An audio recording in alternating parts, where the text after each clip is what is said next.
نحمده ونصلي ونسلم على رسوله الكريم اما بعد فاعوذ بالله من الشيطان الرجيم بسم الله الرحمن الرحيم ولا تقولوا لمن يقتل في سبيل الله اموات بل احياء ولكن لا تشعرون قال النبي صلى الله عليه وسلم الحسین منی و انا من الحسین او کما قال علیہ الصلاۃ والسلام صدق اللہ العظیم و صدق رسولہ النبی الکریم ونحن علی ذلک لمن الشاہدین والشاکرین والحمد للہ رب العالمین۔ میں ایک بات عرض کیا کرتا ہوں کہ حضرت حسین رضی اللہ تعالی عنہ شہید ہیں اور جنتیوں کے سردار ہیں، جہاں اور بہت زیادہ فضائل ہیں۔ شہادت بھی ان کو 10ویں محرم کو ملی ہے، یہ بھی فضیلت ہے۔ اور 10ویں محرم کے فضائل حضرت حسین رضی اللہ تعالی عنہ کی شہادت کی وجہ سے نہیں ہے، بلکہ 10ویں محرم کے فضائل حضرت حسین رضی اللہ تعالی عنہ کی شہادت سے پہلے کے بھی ہیں۔ تو اس حوالے سے ایک دو باتیں میں عرض کر دیتا ہوں کہ 10ویں محرم کو کیا کرنا چاہیے اور کیا نہیں کرنا چاہیے۔ نمبر 1، 10ویں محرم کا روزہ سنت ہے۔ ہم چونکہ اہل سنت والجماعت ہیں، ہمارا حق بنتا ہے کہ ہم لوگ اس پر سنت پر عمل کریں۔ 10ویں اور 9ویں کا روزہ یا 10ویں اور 11ویں کا روزہ 2 روزے رکھنا سنت ہے اور 2 روزے رکھنے چاہیے۔ نمبر 1، اس روزے کے فضائل بھی بہت زیادہ ہیں۔ اللہ پاک توفیق عطا فرمائے تو 10ویں محرم کا اگر کوئی شخص روزہ رکھتا ہے تو اس کی افطاری کروائی جائے۔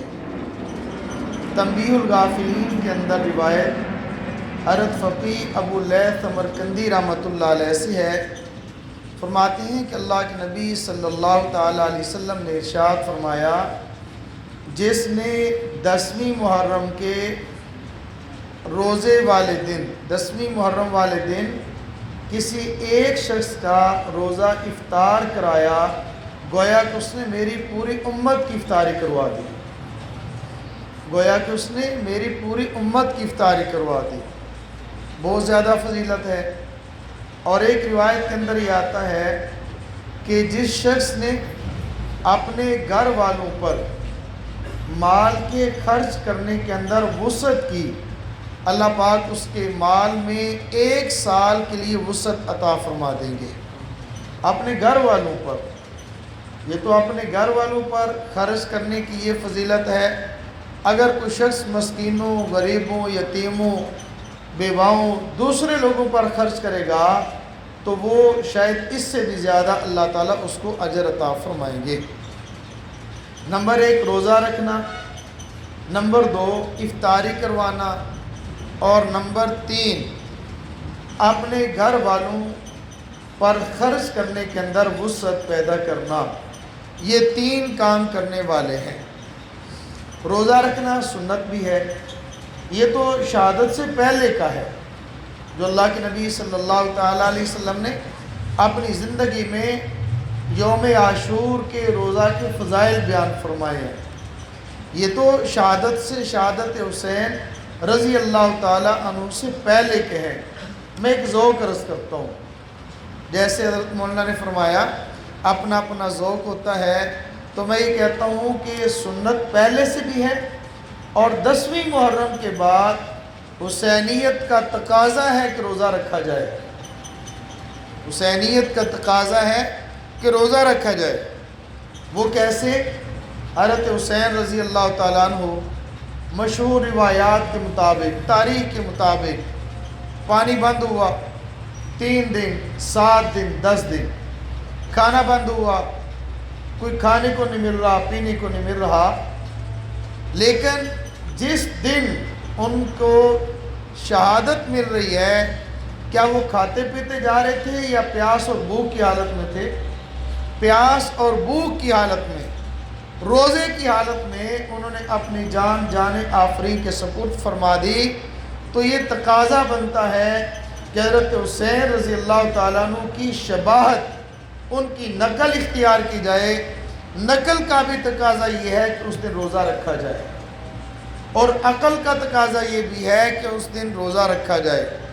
روزے کی حالت کے اندر عجیب اتفاق ہے، عین شہادت کے وقت سبیلیں چل رہی ہوتی ہیں، عین شہادت کے وقت چاول چل رہے ہوتے ہیں، کھانا تقسیم ہو رہا ہوتا ہے۔ نہیں عزیزو، نہیں میرے دوستو، شہادت کے وقت نہیں، وہ تو عین افطاری کا وقت ہے، روزے کا عالم ہے۔ اس لیے حضرت حسین رضی اللہ تعالیٰ عنہ سے محبت کا تقاضا یہ ہے کہ روزے کی حالت میں اس دن گزارا جائے، 9ویں اور 10ویں یا 10ویں اور 11ویں، یہ 2 روزے رکھے جائیں۔ نمبر 3، جیسے حضرت مولانا فرما رہے تھے کہ حسینیت کیا ہے، توجہ فرمائیے گا۔ حضرت حسین رضی اللہ تعالیٰ عنہ شہید ہو رہے ہیں سجدے کی حالت میں، حضرت حسین شہید ہو رہے ہیں سجدے کی حالت میں۔ سجدہ کرنا حسینیت ہے، اور مسجد میں نہ جانا اس سے بڑی یزیدیت کوئی نہیں ہے۔ سجدہ کرنا حسینیت ہے، اور سجدے سے رک جانا، مسجد میں نہ جانا، اپنے سر کو اللہ کے سامنے نہ جھکانا، اس سے بڑی یزیدیت کوئی نہیں ہے۔ حضرت حسین رضی اللہ تعالیٰ عنہ نے مجھے اور آپ کو اپنا سر سجدے کی حالت میں کٹا کر، جدا اپنے جسم سے کروا کر ایک درس دیا ہے۔ حسینیت حق کے سامنے سر جھکانا اور باطل کے سامنے سر کو کٹانا، یہ حسینیت ہے۔ باطل کے سامنے جھک جانے کو حسینیت نہیں کہتے، بلکہ حسینیت جس کو باطل سمجھا، حق نہیں سمجھا، اس کے سامنے ڈٹ جاؤ، چاہے کٹ جاؤ۔ کٹنا تو گوارا ہے، مگر اس کے سامنے جھکنا گوارا نہیں ہے۔ تو میرے عزیز دوستو، اللہ کے نام پر اپنے جان کو قربان کرنا، اپنے مال کو قربان کرنا، اپنے خاندان کو پیش کرنا، یہ حسینیت ہے۔ اللہ تعالیٰ مجھے بھی آپ کو بھی حضرت حسین والی زندگی عطا فرمائے، اور حضرت حسین والی ہی شہادت اور موت نصیب فرمائے، ان سے محبت عطا فرمائے۔ اللہ رب العزت ہمارا انجام دنیا میں بھی حضرت حسین والا فرما دے، آخرت میں بھی حضرت حسین رضی اللہ تعالی عنہ کا ساتھ نصیب فرما دے۔ وآخر دعوانا ان الحمدللہ رب العالمین۔